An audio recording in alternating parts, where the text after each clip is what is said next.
மகாநதி அடுத்த வர எபிசோடில் பார்த்தீங்க அப்படின்னா பசுபதிக்கும் வெண்ணிலாவுக்கும் பார்த்தீங்கன்னா ரொம்பவே ஒரு பெரிய வாக்குவாதம் வருது. அந்த வாக்குவாதம் பார்த்தீங்கன்னா மொட்டை மாடியில் நடந்துட்டுருக்கு. அப்போ பார்த்தீங்க அப்படின்னா பசுபதியோட சட்டையை வந்து வெண்ணிலா பிடிச்சி கேள்வி கேட்குறாங்க. அப்போ பார்த்தீங்கன்னா பசுபதி வந்து வேகமாக வந்து வெண்ணிலாவை வந்து ஓங்கி ஒரு அறை விட்டுருவார். அதில் பார்த்தீங்கன்னா வெண்ணிலா வந்து ஸ்லிப் ஆகி மாடியிலேருந்து கீழே விழுந்துருவாங்க.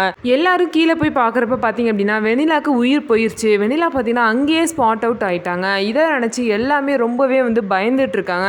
வெண்ணிலாவோட மாமா பார்த்தீங்கன்னா ரொம்பவே வந்து அழுதுகிட்டு இருக்காரு. டைரக்டர் பார்த்தீங்கன்னா வெண்ணிலாவோட கேரக்டர் இந்த நாடகத்துலேருந்து தூக்கணும்னு இந்த மாதிரி ஒரு சீனை கொண்டு வந்திருக்காங்க. ஆனால் இதுவே விஜய்க்கு வந்து ஒரு ஆபத்தாக முடிஞ்சிருச்சு.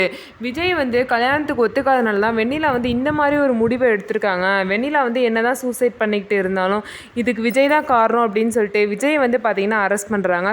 வெண்ணிலா வந்து கொலை செஞ்சது வந்து விஜய் இல்லை, பசுபதி தான் வந்து வெண்ணிலாவை வந்து மாடியிலேருந்து தள்ளி விட்டது அப்படின்னு சொல்லிட்டு காவேரி வந்து ப்ரூவ் பண்ணால் மட்டும்தான் விஜய் வந்து ஜெயிலேருந்து வெளியே வர முடியும். ஸோ எப்படி காவேரி விஜயை காப்பாற்றுறாங்க அப்படின்னு சொல்லிட்டு நம்ம பொறுத்து இருந்து பார்க்கலாம். நம்ம வீடியோ உங்களுக்கு பிடிச்சிருந்தா நம்ம வீடியோவை லைக் பண்ணிக்கோங்க. அதுக்கப்புறம் மறக்காமல் நம்மளோட சேனலை சப்ஸ்கிரைப் பண்ணிவிட்டு பாருங்கள்.